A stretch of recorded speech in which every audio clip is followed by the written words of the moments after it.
eu quero iniciar com um texto que nós conhecemos muito bem. Pelo menos um dos versículos a gente conhece muito bem, que é João 3,16. João 3,16. Mas o seguinte a gente quase nunca lê, que é o João 3,17. E está um grudadinho no outro aí, né? E fazem parte de toda uma verdade, né, que nos é revelada, que é aqui, né, digamos assim, a mensagem central do Evangelho. João 3,16, porque Deus amou o mundo de tal maneira que deu o seu Filho unigênito, para que todo o que nele crê não pereça, mas tenha a vida eterna. Mas agora explica por que Deus fez isso e as consequências disso. Porquanto Deus enviou seu Filho ao mundo, não para que julgasse o mundo, mas para que o mundo fosse salvo por ele. Quem nele crê não é julgado, o que não crê já está julgado, porquanto não crê no nome do unigênito Filho de Deus. Então já há um julgamento estabelecido sobre o mundo. E Jesus, né, nos livra desse julgamento, que ele está invariavelmente sobre todas as pessoas que estão sem Jesus. Mas eu quero começar falando, em primeiro lugar, de uma necessidade, que mesmo que nós cremos em Jesus, nós cremos na graça, há um mandamento, né, que está acima de todos os mandamentos, e isso trata não necessariamente da nossa salvação em si, mas do nosso coração. E o mandamento é que nós amemos a Deus acima de todas as coisas, e amemos o nosso próximo como a nós mesmos. Mas eu quero enfatizar nesse primeiro aspecto, porque o outro eu tenho enfatizado bastante, que nós devemos amar a Deus sobre todas as coisas, acima de todas as coisas. Nós temos a capacidade de amar coisas, e o ser humano, ele ama. Alguma coisa ele sempre ama. Por alguma coisa nós sempre nos apaixonamos, inclusive, e dedicamos àquilo a maior parte do nosso tempo, das nossas forças, dos nossos pensamentos. São aqueles nossos tesouros, que Jesus disse, onde está o teu tesouro, ali estará também o teu coração, mas nós temos que amar a Deus acima de todas as coisas. Isto, né, não é tão simples quanto parece. Um coração realmente rendido a Deus, um coração apaixonado por Deus. Nós falamos no domingo passado sobre os solos, né? Mas que o bom solo, ele tem esse amor profundo por Deus, essa busca profunda por Deus, e citamos o Salmo 63, que diz, né? Ó Deus, Tu és o meu Deus forte, eu te busco ansiosamente, a minha alma tem sede de Ti, o meu corpo te almeja, como terra árida, exausta, sem água, assim eu te contemplo no santuário, para ver a Tua força e a Tua glória. Então isso é algo muito grande, é algo muito profundo, é algo muito forte, e aquele salmo também que nós colocamos, inclusive no roteiro da célula, do Salmo 119, a partir do 97, o irmão compartilhou na nossa célula, puxa, que salmo lindo, né? E realmente, quanto amo a tua lei, é a minha meditação todo dia. Os teus mandamentos me fazem mais sábio do que os meus inimigos, porque aqueles eu os tenho sempre comigo. Compreendo mais do que todos os meus mestres, porque medito nos teus testemunhos. E aí ele vai falando, né, da beleza dos mandamentos. E aquele texto que a gente conhece muito bem, do verso 105, do Salmo 119, lâmpada para os meus pés. Lâmpada para os meus pés é a tua palavra e luz para os meus caminhos. No entanto, assim, o que a gente percebe na grande maioria, talvez, eu não sei, posso até estar julgando, né, mas na grande maioria das pessoas é um é uma espiritualidade muito superficial. A gente crê, mas a gente não tem essa paixão por Deus, esse compromisso. Nós falamos também no domingo passado da parábola da grande ceia, né? Que o Senhor faz uma grande ceia e convida as pessoas, mas elas começam a se desculpar. Esse texto está lá em Lucas, né? Um comprou 5 juntas de boi e precisava experimentá-las, o outro casou e por isso não podia ir na festa. E o outro comprou um campo e precisava vê-lo, mas aquele senhor diz, olha, nenhum dos convidados que deu essas desculpas furadas vai participar da minha ceia, não vai. Eu falei domingo à noite sobre isso, que Deus é um Deus radical. Assim como Ele nos ama profundamente, Deus odeia profundamente o pecado. Deus tem uma ira muito radical contra o pecado. E às vezes esse desinteresse, essa falta de reverência, essa falta de temor, essa falta desse amor apaixonado por Deus, é porque nós não conhecemos direito o Deus da Bíblia. Então é sobre isso que eu quero falar hoje. Porque será que nós realmente amamos a Deus como Ele é? Ou nós criamos um Deus, né, paralelo na nossa cabeça? Entendemos que a salvação é pela graça, mas às vezes, como o apóstolo Paulo diz, nós abusamos da graça. Abusamos da liberdade que temos em Cristo. Há uma questão assim que é importante a gente entender, porque nós lemos a Bíblia e às vezes parece que o Deus do Antigo Testamento não é o mesmo Deus do Novo Testamento. Parece assim, né, que o Deus do Antigo Testamento era uma coisa e Jesus agora é outra. E pode parecer que o Pai e o Filho, na verdade, não têm essa unidade que Jesus disse que eles teriam, que eles são um, porque Jesus não concordaria com algumas coisas que o Pai teria feito no Antigo Testamento. Não sei se para vocês já surgiu essa dúvida. Parece que não é o mesmo Deus, né? Mas eu queria dizer assim que Jesus falou que eu e o Pai somos um. E que eles são um, não somente depois que Jesus veio aqui, nasceu no Natal, morreu na cruz, mas que o Pai e o Filho são um desde a eternidade. E desde a eternidade, desde que o mundo foi criado, eles concordam com tudo. Eles sempre concordaram com tudo. Eles nunca brigaram. Amém? O Pai e o Filho nunca brigaram. Porque quando queriam brigar, o Espírito Santo apartava. Brincadeira. Eles sempre foram. Jesus esteve com o Pai na criação do mundo e estará com o Pai no dia do juízo final. Lá em Apocalipse 21, 6-8 está escrito, disse-me ainda, tudo está feito, eu sou o Alfa e o Ômega, o princípio e o fim. Eu a quem tem sede darei de graça da fonte da água da vida. O vencedor herdará estas coisas e eu lhe serei Deus e ele me será filho. Mas olha aqui, é o Pai, porque quem traz essa palavra é o Jesus glorificado, que se apresenta a João no livro do Apocalipse, é ele que traz essa palavra. Mas o que ele diz em seguida, quanto porém aos covardes, aos incrédulos, aos abomináveis, aos assassinos, aos impuros, aos feiticeiros, aos idólatras, e a todos os mentirosos, a parte que lhes cabe será no lago de fogo, que arde com fogo e enxofre, a saber, a segunda morte. Eu falei domingo passado que se Deus não fosse radical, Ele não teria criado céu e inferno. Porque a ira de Deus é tão radical quanto o amor de Deus. E eles sempre foram um.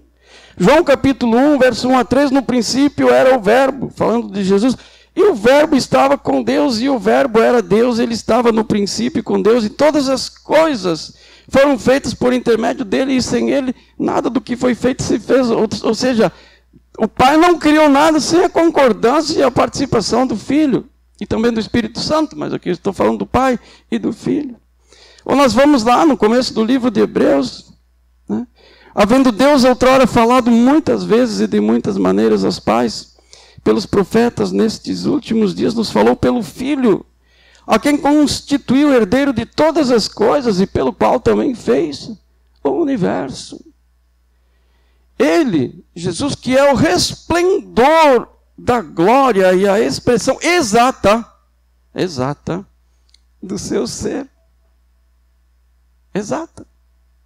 Não há divergência alguma, diferença alguma. Sustentando todas as coisas pela palavra do seu poder, o Verbo.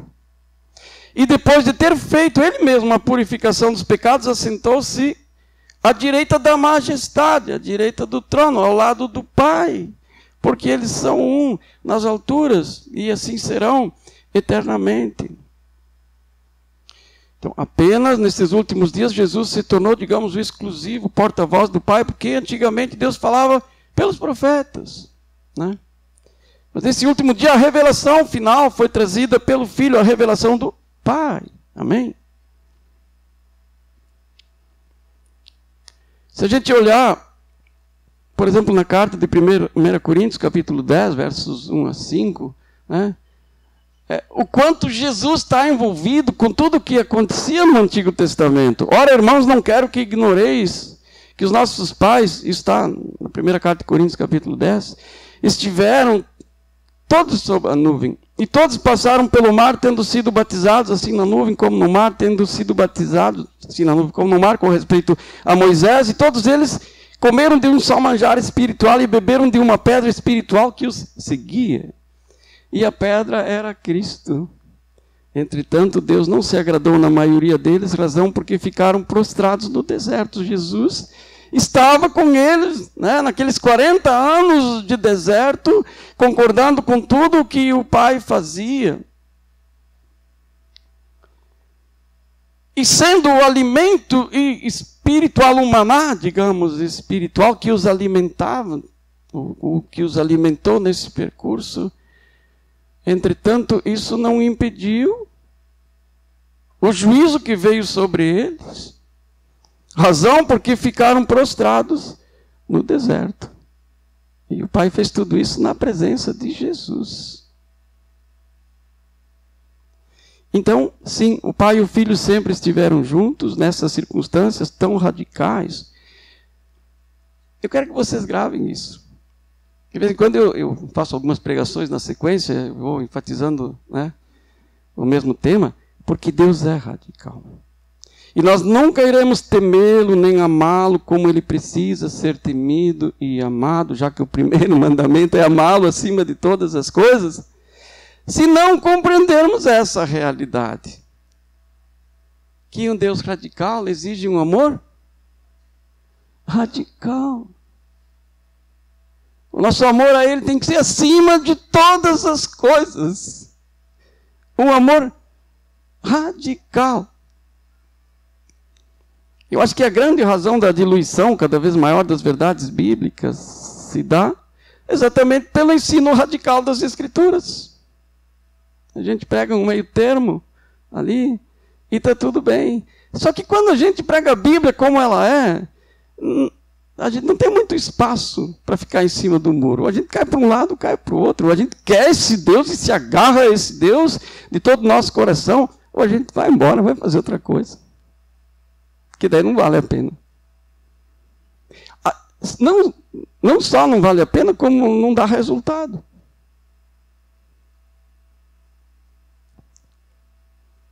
Das 4 sementes que nós falamos, dos 4 solos que nós falamos no domingo passado, é só um que dá fruto. Os outros se perdem. É só questão de tempo. Um se perde logo que o diabo leva embora. O outro nasce, cresce, demora um pouquinho para crescer e depois morre.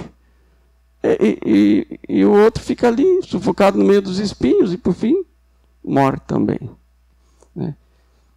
É impressionante como a Bíblia, de fato, é radical. Então nós, né, precisamos entender certas coisas. Hoje de manhã, quem leu o devocional? Quem leu o devocional hoje de manhã? Então, algumas pessoas leram, amém, glória a Deus. Os outros acordaram muito tarde, mas não tem importância. Mas o devocional de manhã falava do Salmo 19, falava exatamente da lei do Senhor. E E olha o que diz aqui, né? No Salmo 19, verso 9. A beleza da lei. A lei do Senhor é perfeita, verso 7. Restaura a alma, o testemunho do Senhor é fiel, da sabedoria simples. Os preceitos do Senhor são retos e alegram o coração. O mandamento do Senhor é puro e ilumina os olhos. O temor do Senhor é límpido e permanece para sempre. Mas olha aqui, ó.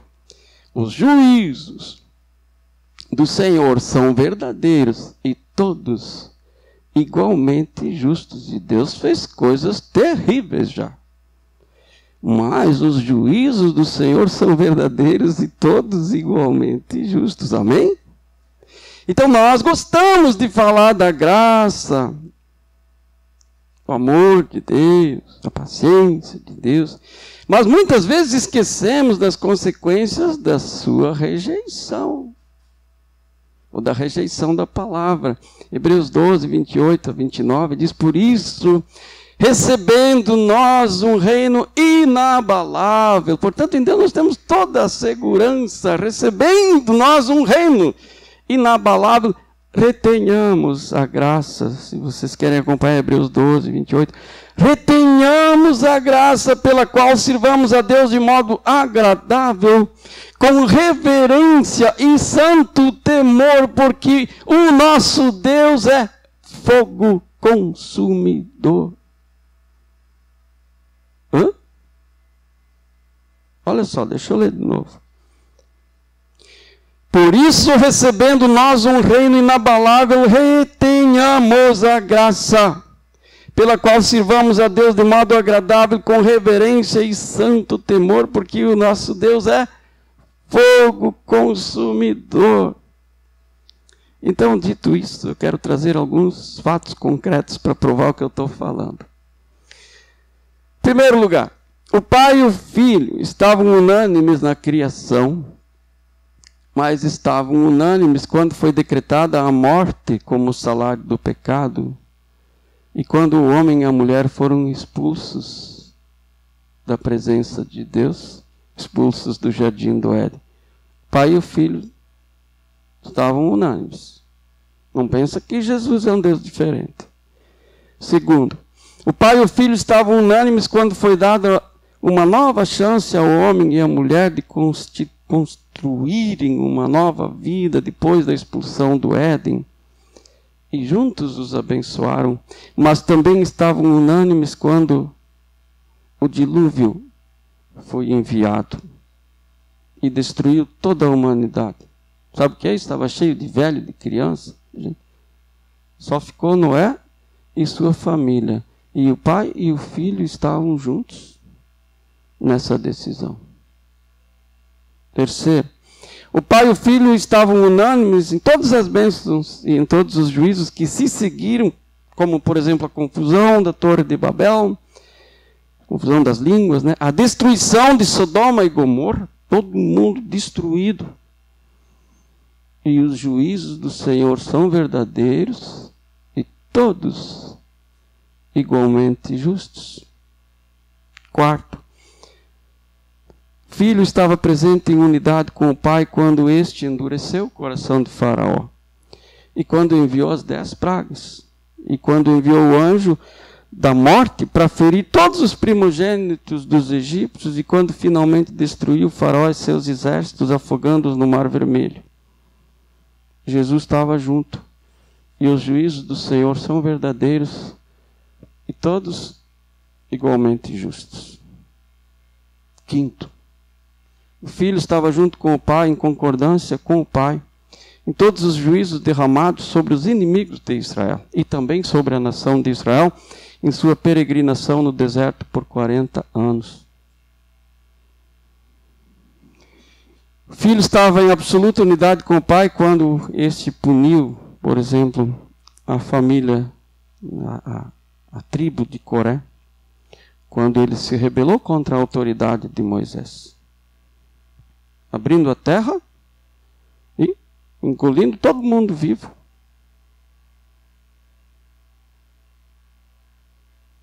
Está lá em Números, capítulo 16, os versículos 31 a 35. O pai e o filho estavam juntos quando isso aconteceu. Não vou ler para não estender demais, mas está lá no capítulo 16 de Números, né? O filho estava em perfeita unidade com o pai quando o povo começou a falar mal de Moisés, falar mal de Deus, amaldiçoar o maná que eles recebiam de graça todo dia. E foi ferido pelas serpentes abrasadoras. Esse texto eu gostaria de ler, Números. Como Deus odeia também a rebelião, a murmuração. Números 21, verso 4. Então partiram do monte Or, pelo caminho do Mar Vermelho, a rodear a terra de Edom. Porém o povo se tornou impaciente no caminho. E o povo falou contra Deus e contra Moisés. Por que nos fizeste subir do Egito para que morramos neste deserto, onde não há pão nem água, e a nossa alma tem fastio desse pão vil? Então o Senhor mandou entre o povo serpentes abrasadoras que mordiam o povo, e morreram muitos do povo de Israel. Veio o povo a Moisés e disse: havemos pecado, porque temos falado contra o Senhor e contra ti. Ora ao Senhor que tire de nós as serpentes. Então Moisés orou pelo povo. Disse o Senhor a Moisés: faze uma serpente abrasadora, põe-na sobre uma haste, e será que todo mordido que mirar viverá. Fez Moisés uma serpente de bronze e a pôs sobre uma haste. Sendo alguém mordido por alguma serpente, se olhava para a de bronze e sarava. Então aqui junto com o juízo está o próprio Cristo, que era a pedra, que seguia simbolizado agora nessa serpente, exercendo misericórdia. Não precisava botar nada em cima da picada da cobra, fazer torniquete ou qualquer coisa. Era só olhar, então, para aquela imagem que simbolizava a misericórdia de Jesus na cruz, morrendo pelos nossos pecados. E quem olhasse para a serpente sarava. Mas quem não olhasse, morria. Mesmo que Jesus estivesse lá. Deus radical. Juízos, todos igualmente justos. O pai e o filho também estavam unânimes quando foi ordenado que, ao possuírem a terra prometida, expulsassem e matassem todas aquelas nações que já tinham enchido o cálice da ira de Deus, tamanho o pecado, né, que proliferava entre aquele povo, um povo que já não tinha mais solução. E Deus disse: vocês matem todos eles, expulsem, para que eles não sejam um problema depois para vocês. Deus radical. Um Deus radical quando rejeitou Saul. Olhem lá em 1 Samuel, capítulo 13. A gente olha para esse texto e diz: Senhor, misericórdia. Primeiro livro de Samuel, capítulo 13.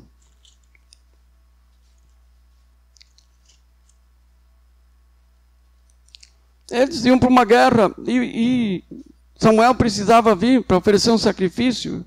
E ele tardou a chegar. E Saul era rei, mas não era profeta, não era sacerdote. Não cabia a ele fazer o sacrifício.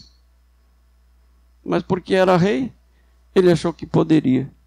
E aqui diz no verso 8: esperou Saul 7 dias, segundo o prazo determinado por Samuel. Não vindo, porém, Samuel a Gilgal, o povo se foi espalhando dali. E então disse Saul: trazei-me aqui o holocausto e ofertas pacíficas. E ofereceu o holocausto. Mal acabara ele de oferecer o holocausto, eis que chega Samuel. E Saul lhe saiu ao encontro para o saudar. Samuel perguntou: o que fizeste? Respondeu Saul: vendo que o povo se ia espalhando daqui, que tu não vinhas nos dias aprazados, e que os filhos teus já se tinham ajuntado em Micmas, eu disse comigo. O problema é quando a gente diz para a gente mesmo. Ele não obedeceu a ordem que Deus tinha dado. Ele pensou com ele mesmo: acho que eu posso. Né? E disse comigo: agora descerão os filisteus contra mim a Gilgal, e ainda não obtive a benevolência do Senhor. E forçado pelas circunstâncias, ofereci o holocausto. Quantos pecados a gente faz?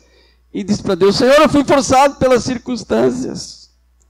Então disse Samuel a Saul: procedeste neciamente, em não guardar o mandamento que o Senhor teu Deus te ordenou. Pois teria agora o Senhor confirmado o teu reino sobre Israel para sempre. Agora já não subsistirá o teu reino. O Senhor buscou para si um homem que lhe agrada, e já lhe ordenou que seja príncipe sobre o seu povo, porquanto não guardaste que o Senhor ordenou. Que Deus radical! Podia entender ao menos essa situação. Mas daí viria a próxima e a outra. Daí o cara começa a dizer para ele mesmo, não vai que dá. Diz que é a frase que mais se ouve antes dos acidentes fatais, né? Vai que dá.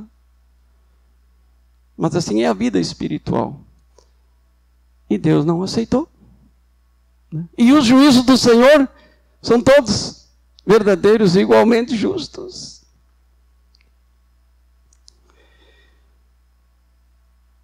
Eu penso aqui em Jeremias, né, um homem, né, que, nossa, clamou tanto por Deus, e lá em Lamentações, quando ele vê toda aquela destruição, porque todos os demais profetas diziam, não, nunca Deus vai permitir que um exército inimigo entre na cidade dele. Aqui é Jerusalém, é a casa de Deus. E Jeremias advertindo, né, não é assim. Aí ele diz lá em Lamentações 3, 37 a 43. Quem é aquele que diz, e assim acontece quando o Senhor não manda? Acaso não procede do Altíssimo tanto o mal quanto o bem?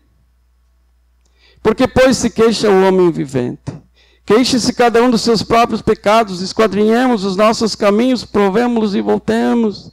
Ao Senhor levantemos o coração juntamente com as mãos, para o Deus dos céus, dizendo, nós prevaricamos, fomos rebeldes, tu nos perdoaste, cobriste-nos de ira e nos perseguistes, e sem piedade nos mataste. Que coisa aterrorizante. Mas eles não ouviram aquilo que Deus falava. Então não houve naquele tempo, e não há neste tempo, não importa se no Antigo ou Novo Testamento, perdão sem arrependimento. Não há resposta de oração sem clamor. Não há misericórdia sem humilhação, amém? E será que no Novo Testamento Deus é menos radical? Será que Jesus é menos radical? A grande pergunta que precisamos fazer é a seguinte. Olhando para o Novo Testamento, mudou alguma coisa no Novo Testamento a posição de Deus em relação ao pecado? Será que mudou? Não, não mudou nada. E nós não entendemos certas atitudes de Deus também no Novo Testamento, quando, por exemplo, ele matou Ananias e Safira porque mentiram ao Espírito Santo. Está lá em Atos 5. Venderam um campo, portanto, disseram que era menos, deram de oferta para a igreja. Deus não quer coisas assim. Deus quer a verdade. Foram mortos, para exemplo, porque ai dos cristãos se Deus continuasse fazendo isso, né? E quando nós vamos saber se Deus vai agir de forma radical ou não? Quando nós vamos saber quando Deus vai se cansar de alguém? Ananias e Safira acharam que podiam fazer e não teria consequências. Esse texto que nós lemos de João 3, 16 e 17 é radical. Quem crê é salvo, porém quem não crê já está condenado. Nem vai ser, nem precisa. Já está condenado. Porque Jesus não veio para condenar, ele veio para salvar. Se não houvesse condenação, Jesus não teria vindo. E para quê? Se a gente olha lá para o livro de Efésios 2, já que agora estamos olhando então para o Novo Testamento, né? Olha o que diz no primeiro versículo do capítulo 2. Ele vos deu vida estando vós mortos nos vossos delitos e pecados. Mortos. Ele diz, nos quais andastes outrora, segundo o curso deste mundo. Anda no curso deste mundo, está morto. Segundo o príncipe da potestade do ar, anda no curso desse mundo. Está obedecendo ao diabo. do Espírito que agora atua nos filhos da desobediência. E ele diz, entre os quais também todos nós andamos outrora, antes de Jesus entrar na nossa vida, segundo as inclinações da nossa carne, fazendo a vontade da carne, dos pensamentos, e éramos por natureza filhos da ira. Ira. Sabe o que é ira? Sabe o que é um Deus todo-poderoso irado? Dá para imaginar? Dá para imaginar? A gente conhece a ira do pai, a ira da mãe, do pastor, às vezes. Gente, sabe o que é isso? Filhos da ira. Como também os demais. Mas claro, aí ele diz, mas Deus sendo rico em misericórdia. O extremo oposto. Mas isso não é tirado, a primeira parte não é tirado se não houver uma consciência profunda dessa realidade.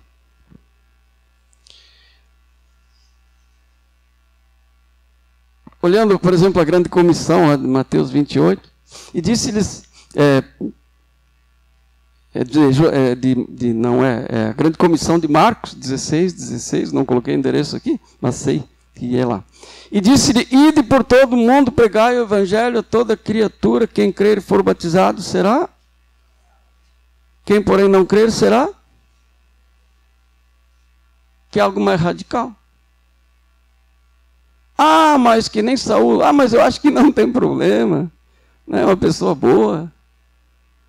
Mas aqui diz a palavra, diz. E sabe quem disse essa palavra? Quem foi que falou isso? Foi Jesus. E disse-lhes, Jesus disse, ide por todo mundo e pregai o evangelho a toda criatura. Quem crer e for batizado será salvo, quem não crer será condenado. Um juízo verdadeiro e justo. Injusto. Tem muitos textos assim, mas, por exemplo, no texto de Hebreus capítulo 10, Hebreus capítulo 10, verso 26 em diante. Porque se vivermos deliberadamente em pecado, depois de termos recebido o pleno conhecimento da verdade, já não resta mais sacrifício pelos pecados, pelo contrário, certa expectação horrível, de juízo e fogo vingador prestes a consumir os adversários. E ele diz adiante, sem misericórdia morre pelo depoimento de 2 ou 3 testemunhas quem tiver rejeitado a lei de Moisés. De quanto mais severo castigo julgais vós, será considerado digno aquele que calcou os pés do Filho de Deus, profanou o sangue da aliança com o qual foi santificado, que diz, então creu, e ultrajou o Espírito da graça. Ora, nós conhecemos aquele que disse, a mim pertence a vingança, e eu retribuirei, e outra vez o Senhor julgará o seu povo. Horrível coisa é cair nas mãos do Deus vivo. Isso está no Novo Testamento. E aquilo que Jesus fala, lá em Mateus 10,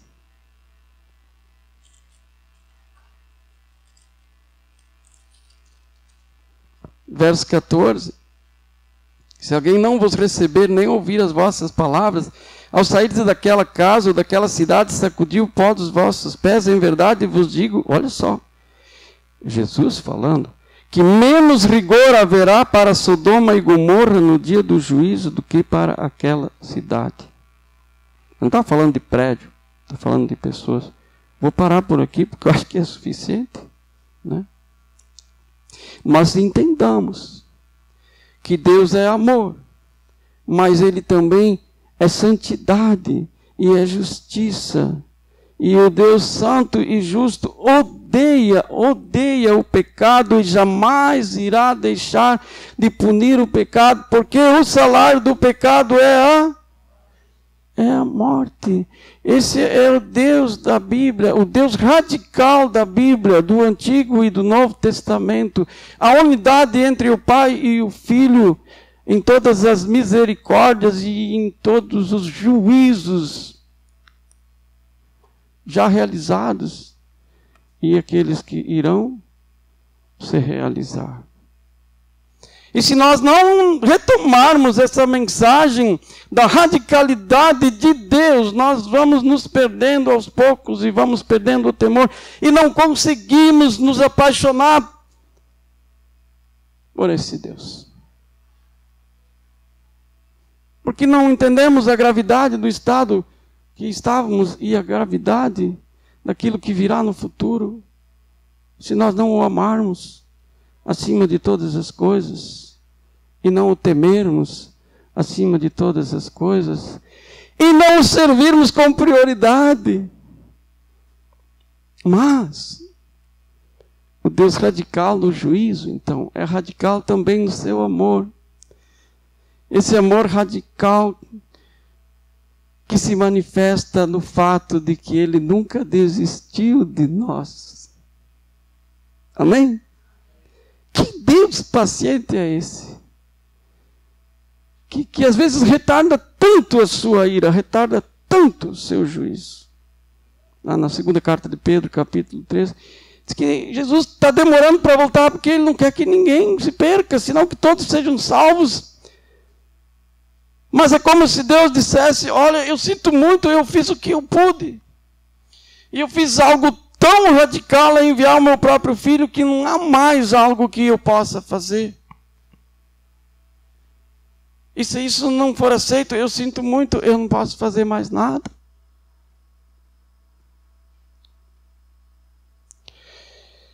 Então esse amor se manifesta no fato de que Ele nunca desistiu de nós, e quando viu que não tinha jeito mesmo, então Ele bolou o plano mais radical que o mundo já conheceu, enviando seu Filho, que se submeteu em perfeita unidade. Jesus não veio contrariado para cá, tá bom?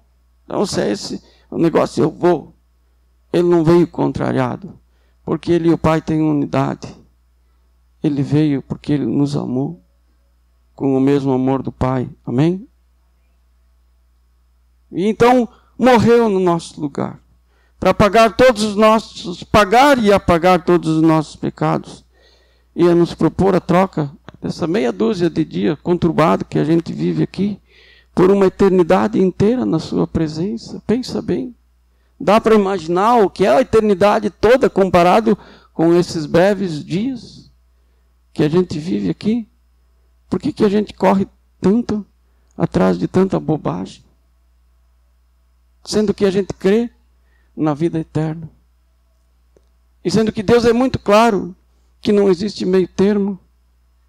Como eu falei domingo passado, um purgatório básico assim, a gente se purificar, não existe.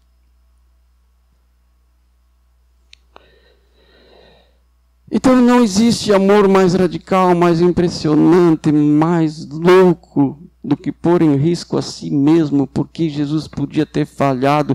E se não poderia, o diabo não teria tentado com tamanha força impedir que Jesus fosse para a cruz. Deus pôs em risco parte de si mesmo. Foi radical a esse ponto para que nós pudéssemos ter salvação. E às vezes a gente não entende a dimensão disso, o valor disso. Já no Antigo Testamento, as promessas são maravilhosas para aqueles que buscam sinceramente o refúgio nele. Então o Deus dos juízos tão radicais se revela como Deus de um amor profundo, jamais visto, e que podia despertar uma confiança tão grande como, por exemplo, o rei Davi, que ele diz no Salmo 27:10, porque se meu pai e minha mãe me desampararem, o Senhor me acolherá. Ele tinha uma confiança tão grande no amor de Deus, porque a entrega de Davi foi radical. Não havia algo que ele amasse mais que Deus. Então ele tinha intimidade com os pensamentos de Deus. E ele conseguia compreender a dimensão do amor de Deus, ainda que meu pai e a minha mãe me desamparassem, o Senhor iria me acolher. Então nós não podemos conhecer o amor radical de Deus se não entendermos que Ele também é radical nos seus juízos. É simples assim. Nós não vamos compreender o amor de Deus se nós não compreendermos também o quanto Ele é radical no seu ódio contra o pecado. Enquanto nós não compreendermos isso, nós vamos amar a nós mesmos e vamos amar o pecado.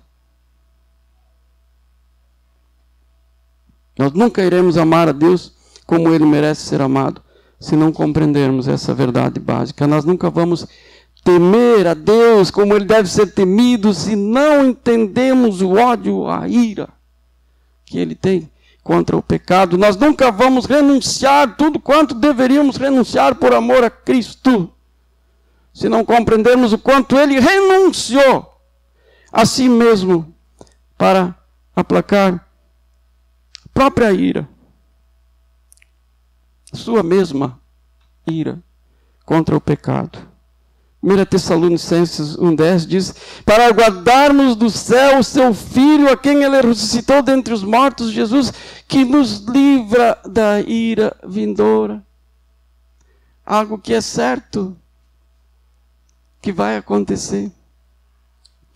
Então, é assim que podemos compreender que se o salário do pecado é a morte, então o dom gratuito de Deus é a vida eterna em Cristo Jesus. Deus não seria menos radical, né? Se o salário do pecado é a morte, então digamos assim, eu vou dar uns 200 anos, né, se vocês creram em mim, que está de bom tamanho, né? Para compensar o fato de vocês crerem em mim. Não. Ele vai nos dar a vida eterna.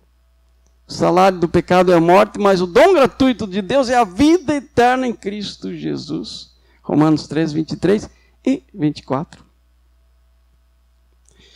Mas, pensar que Deus se tornou menos exigente por causa disso, por Jesus ter morrido na cruz por nós, que Deus se tornou menos exigente, é um engano satânico, que tem levado muitos a uma vida inútil, a ser um solo inútil, e perder finalmente a própria salvação.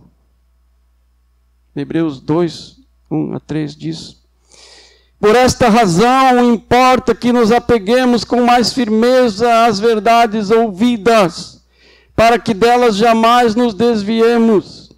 Se, pois, se tornou firme a palavra falada por meio de anjos, e toda transgressão ou desobediência recebeu justo castigo. Gente, está escrito lá no capítulo 2 de Hebreus. Como escaparemos nós se negligenciarmos tão grande salvação? É uma pergunta. Como? Como? Se Deus nunca deixou de punir o pecado. Nunca. Como nós vamos escapar se negligenciarmos tão grande salvação? Então, concluindo, assim é o Deus que a Bíblia revela. Não é esse Deus gospel aí que a gente tem ouvido falar.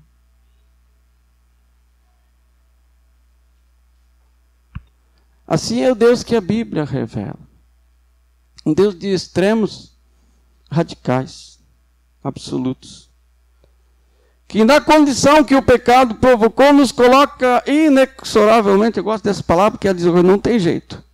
Nos coloca inexoravelmente debaixo da sua ira. Que irá se derramar sobre todo pecado, sobre toda perversão, sobre toda distorção, sobre toda falsidade, sobre toda soberba, sobre toda desobediência, enfim. E se não fosse assim, Jesus não teria ido para a cruz. Não teria pago um preço tão alto, amém? A Eduarda, então eu falo por ti. Porque era para ela dar um testemunho hoje, mas ela teve uma visão no culto de domingo passado. Que como se tivesse caindo uma chuva, é assim, né? Se não for assim, tu me corrige. Mas essa chuva chegava aqui e chegava até um determinado ponto e não conseguia mais cair. Ficava paralisada no ar por causa da dureza dos nossos corações. Foi assim? Ela me falou essa semana. Eu disse, isso faz sentido. Nós precisamos restaurar a visão bíblica do Deus que nós cremos e a visão bíblica da nossa condição, para que o nosso coração se amoleça, para que o nosso coração se abra e receba a palavra de Deus. Quando nós compreendemos isso, então nós nos tornaremos verdadeiramente humildes e sensíveis ao falar de Deus. Nós começamos a ouvir o que Deus fala. Nós nos tornamos sensíveis, nós não vamos fazer como Samuel e dizer, eu pensei comigo mesmo que estava tudo bem. Nós não vamos nos deixar enganar por um evangelho fácil. Os mínimos pecados irão nos deixar profundamente tristes e estaremos sempre dispostos a nos arrepender e emendar nossos caminhos. Quanto mais perto nós chegamos de Deus, mais nós compreendemos a ira que Ele tem contra o pecado, e coisas pequenas que às vezes poderiam parecer insignificantes aos olhos de pessoas normais, vão nos deixar profundamente tristes. E nós só vamos experimentar o consolo quando confessarmos os nossos pecados. Porque nós teremos acesso ao coração de Deus. E vamos experimentar de uma maneira muito mais profunda o amor de Deus. As coisas todas vão tomar a devida dimensão. Nós vamos começar a olhar o mundo, as coisas do mundo, como elas são realmente e como Deus as vê. E Deus e a sua palavra vão passar a ser a nossa prioridade máxima. Amém?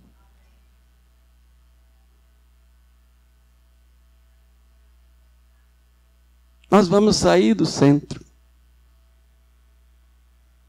Estou repetindo o que eu falei domingo passado. Nós vamos sair do centro e vamos deixar Jesus ser o Senhor das nossas vidas. Não tem coisa mais libertadora do que sair do centro de nós mesmos. Tu passa por cima das coisas mais difíceis, porque tu não está mais no centro. Tu está crucificado com Cristo, como o apóstolo Paulo falou. E então, Eduardo, a chuva vai cair. Amém? E vai regar a terra. E a semente vai germinar. E vai lançar raízes para baixo. E vai lançar os brotos para cima. E vai crescer. E vai produzir frutos. Repetindo, a 30, a 60 e a 100 por 1. Rios de água viva vão fluir do nosso interior. As pessoas não vão entender, mas vão ficar impactadas. A paz inexplicável, a paz que excede todo entendimento, a alegria transbordante, o amor fraternal. Vai ser tão simples, porque todos nós saímos do centro. Não tem mais tanta ronha, que nem diz o italiano. Nós vamos sair do centro. O amor fraternal, o poder do Espírito Santo. Vão ser realidades que nós vamos experimentar. E uma segurança inabalável, né, vai tomar conta do nosso espírito, na certeza de que nada, absolutamente nada, poderá nos separar desse amor. Que diremos, pois, à vista dessas coisas, Romanos 8:31. Agora isso faz sentido. Se Deus é por nós, quem será contra nós?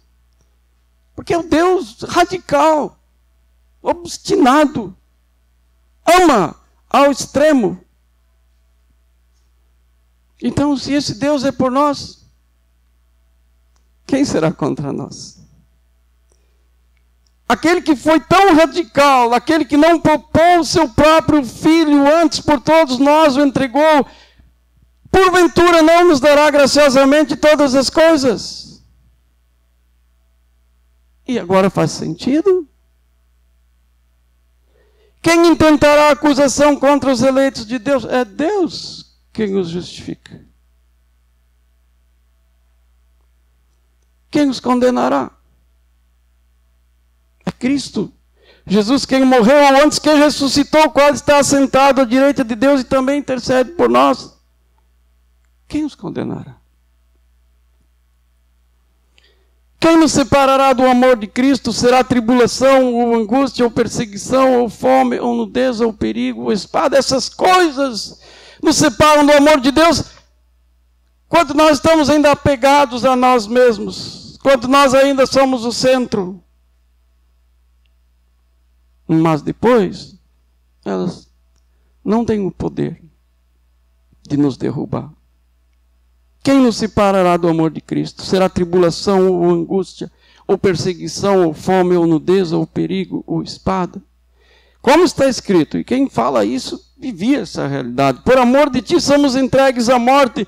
O dia todo fomos considerados como ovelhas para o matadouro. Em todas essas coisas, porém, somos mais que vencedores. Não é esse mais que vencedores que as pessoas falam por aí, que é uma vida fácil, sem problema, onde Deus, que nem um avô benevolente, dá tudo assim, de mão beijada.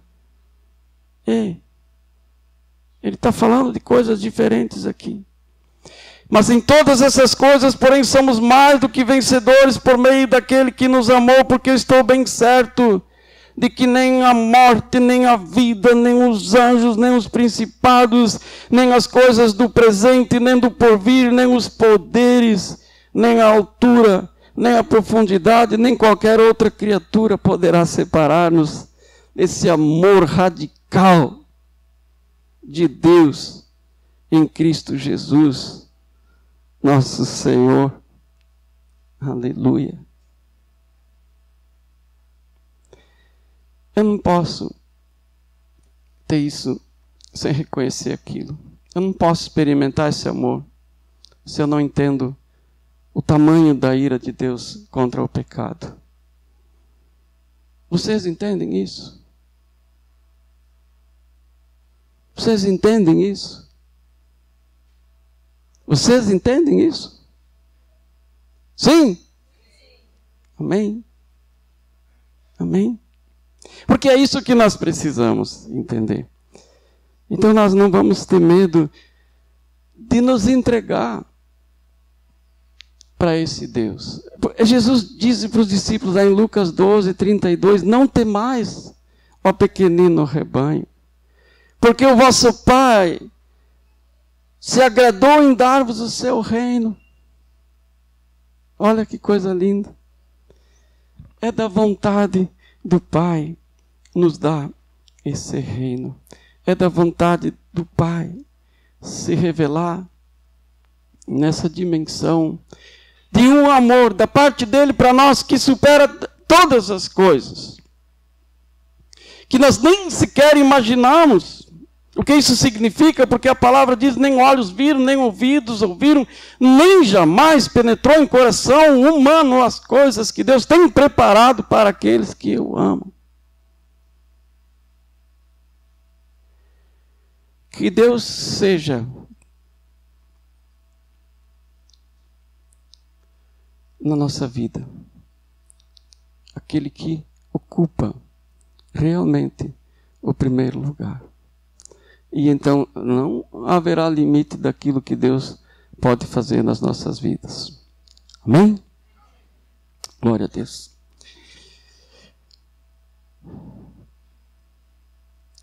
Eu não vou fazer um apelo para vir à frente, né? Mas quero assim que cada um de vocês, né, possa baixar a sua cabeça, fechar os olhos, talvez refletir por um pouco e hoje eu quero fazer uma oração diferente, né? que o diabo não leve embora essa semente que foi lançada aqui hoje nos nossos corações. Porque Deus falou comigo primeiro, senão eu não estaria falando.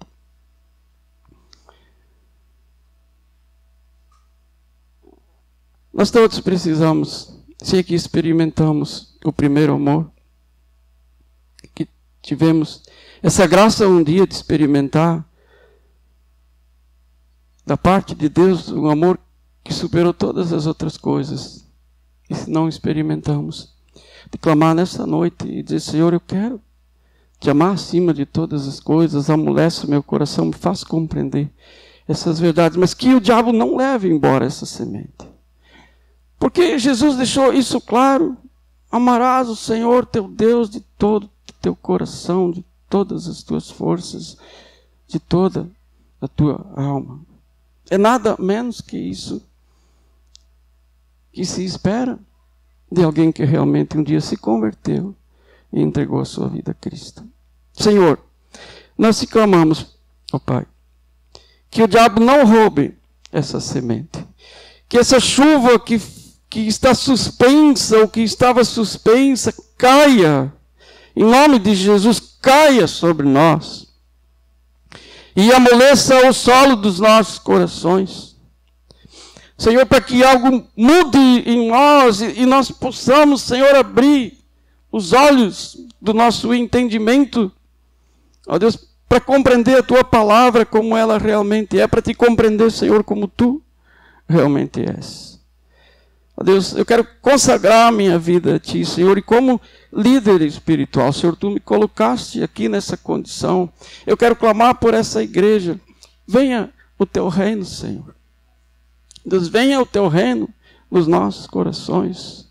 Que caiam todas as barreiras, Senhor, que caiam todas as dúvidas, ó Deus, as resistências, Pai, em nome de Jesus, para que nós possamos nos curvar diante da Tua palavra, Senhor, para que nós possamos nos humilhar e nos curvar diante da Tua glória, Senhor. Muitas vezes nós cantamos isso levianamente, que queremos ver a Tua glória, Senhor. Ó Deus, quem pode ver a Tua glória e subsistir, Senhor? Ó Deus, que o nosso coração seja humilde, seja dócil, Senhor, para que o Teu Espírito Santo revele o Pai, e revele o Filho, e revele a Tua palavra, e revele finalmente, Senhor, o grande amor que Tu tens por nós, Pai, em nome de Jesus. Amém.